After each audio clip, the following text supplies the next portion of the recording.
Hey peeps, welcome back to my channel. I hope you're doing well on this Sunday afternoon. And today I'm going to talk about when your intuition drives your writing. So if that sounds interesting, hit a thumbs up on the video if you would, subscribe to my channel, and we'll get started here in a minute.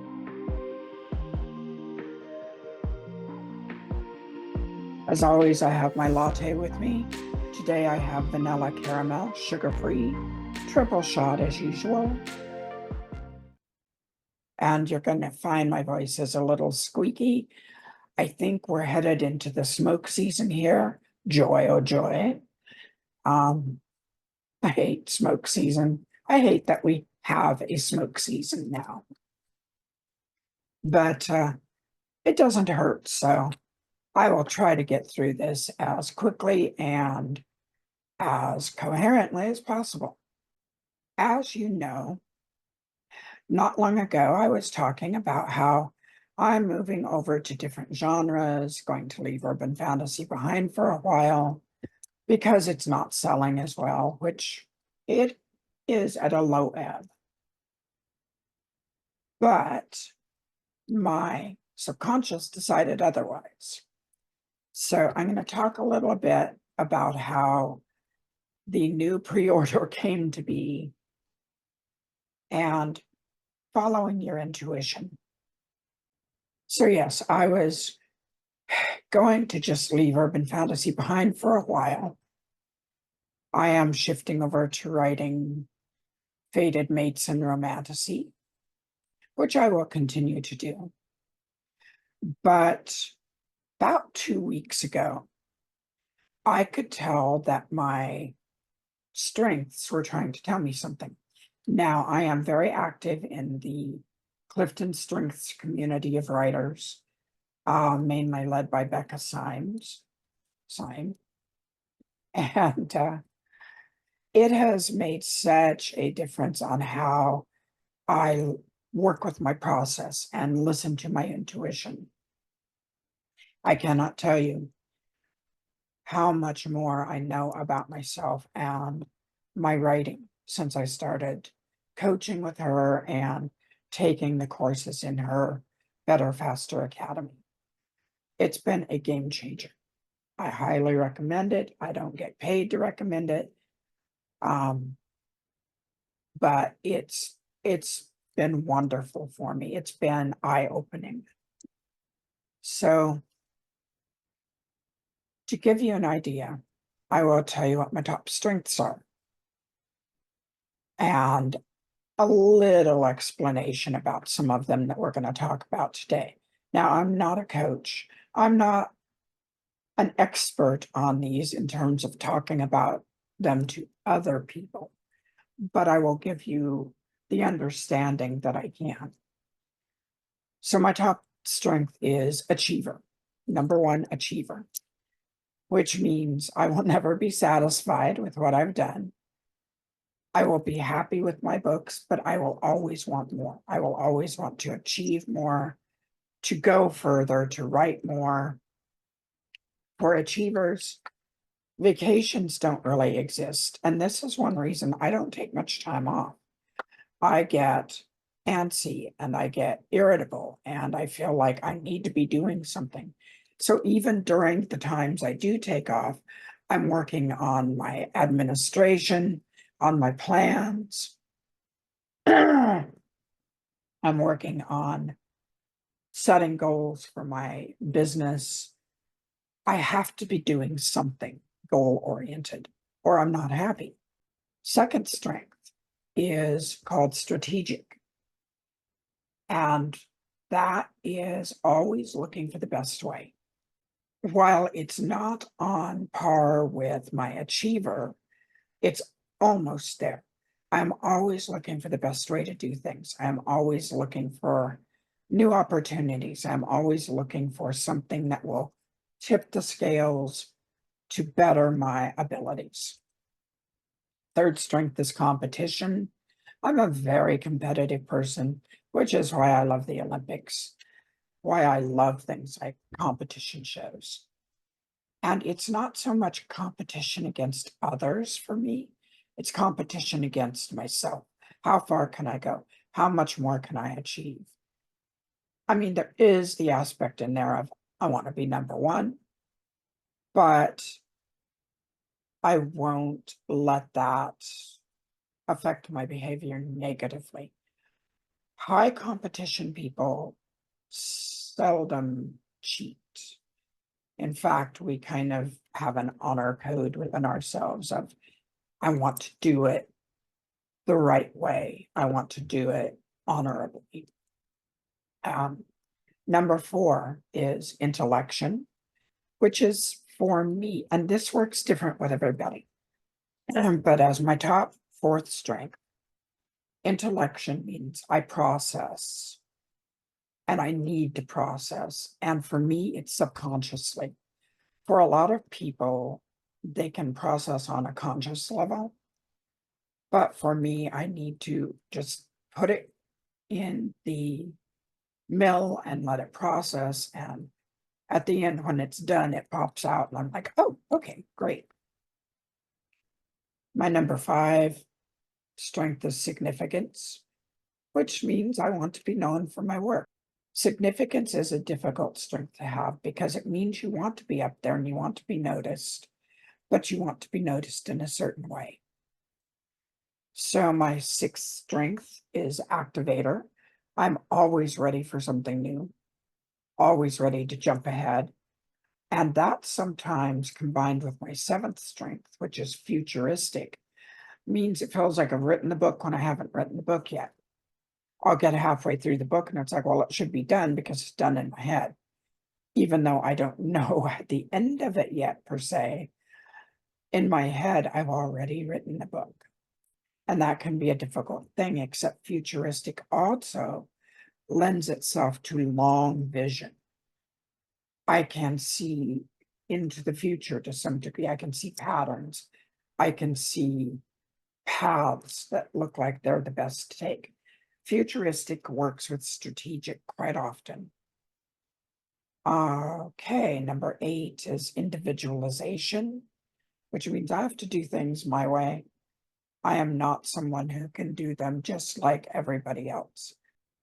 There's no problem with writing similar tropes. I mean, there are only so many plots, but I always need to find a way to differentiate my work from the general work. Hello, Kim. Ellie came to say hi. Say hi. Say hi to the people. Show on your belly. Look at that belly. Oh, she's a sweetheart. And my 9th top strength is input, which can cause problems because it derails me. I get on YouTube and I just want to sit and watch videos. I want to take in information. And my top 10th strength is learner. And that is a love of learning, a love of taking classes and learning new things. And probably the reason why I'm so good at trivia. Now, in the strengths community, your top 10 strengths are the ones you focus on because those are the ones you can increase. You can really push ahead on those. Whereas the strengths that are lower, and there are 34 strengths that are taken into consideration, you can't really do much with. A couple weeks ago, I knew there was something my subconscious was trying to tell me. And I didn't know what it was. I couldn't dredge it up just by sitting there going, cough it up, give me the info. So I set my strategic strength and futuristic together and my intellection and asked, I need to know what's going on. Go work. And by just doing that, it sort of gave my subconscious permission to work on these issues. And I always know when something's up because I'll start playing puzzle games like Bejeweled, like Chuzzle, Tetris. I will play puzzle games over and over and over again because I think it turns my conscious mind off and I just look for the patterns. And when I'm doing that, I am able to process on a subconscious level. I'm not sure what the connection is there, but that's how it seems to work for me. So I set those into motion. Now, around that same time, I had also seen a set of pre-made book covers, and I thought they were beautiful, but I didn't have anything to write for it, and I just kind of let it go. Well, a couple days ago, they came to mind again, and I went to see if they were still available because I was just really being pushed to do so, and they were. However, they had a different character on each cover. Well, the character that caught my eye the most, I asked the artist, can you change all the characters to be the same one? She was like, sure, for a small fee, I can do that. And right then I was like, I want those covers. I need those covers. So I told her I would get her the cover information, the titles, and so forth, while she worked on branding them in my fashion with my name at the top and changing the main character on the cover. And I sat down and I was about ready to go back to work when I just had to grab a pen, grab a notebook. Within about 10 minutes, I had the basic plot of the first book, the blurb for the first book. I knew who the main character was. I knew who the secondary character was that she works with. And I knew the gist of the series arc. So I was able to give her the titles for the first 3 books. And within a couple of days after that, she had the covers to me. And as you can tell, if you follow me on other platforms, I have the first up for pre-order. Now, not long ago, I started planning out the next few years of my release notices. And I knew that coming up after Starlight Witch and Weaving Winter's other 2 books, I will be writing the Fated Mate series, Married at First Bite. But I always write 2 series at once to keep me from being bored. So I had another series slotted to write with that Married at First Bite series. But I had kind of questioned it. And I just left it as a question mark when I, figured out my schedule. It was like, okay, I know I'm going to write another series with Married at First Bite. Here's a placeholder idea. But it wasn't time for that series yet, for the placeholder. And the minute this came up, it was like, this is what I'm writing with the Married at First Bite series. It will be the Shadow Blade series. And it's a urban fantasy series. I swore I would not write urban fantasy for a while. Yes, I am writing another urban fantasy series because my subconscious pushed me so hard on it that I know I need to do this. Now, here's where trusting your intuition comes in. I could say, well, I said I wasn't going to, and I will stick to that, and I will find something else to write in its place. But that would be ignoring my inner promptings. That would be ignoring the information that my strategic and futuristic and intellection strengths dropped in my lap. And I have found that when I ignore that, bad things happen. Over the years, I have come to trust myself and my intuition on the level of knowing that it's taking me in the right direction. Once in a while, it'll get off track. You can always pivot when it does that. I can always pivot. I can always, yes, you're very pretty. I saw that. Oh, you don't need to show them your butt, except your fluffy tail. Sorry. One thing that could get me off track. And yes, I am a child-free cat lady. Intuition and this process is where Otherworld came from. It's where the Wild Hunt came from. It's where Indigo Court came from. And it's where Whisper Hollow came from. And those have been the series that I enjoyed writing the most. While the other series I loved writing, and I love writing. They didn't start with that aha moment, with that, oh, I know I need to do this moment.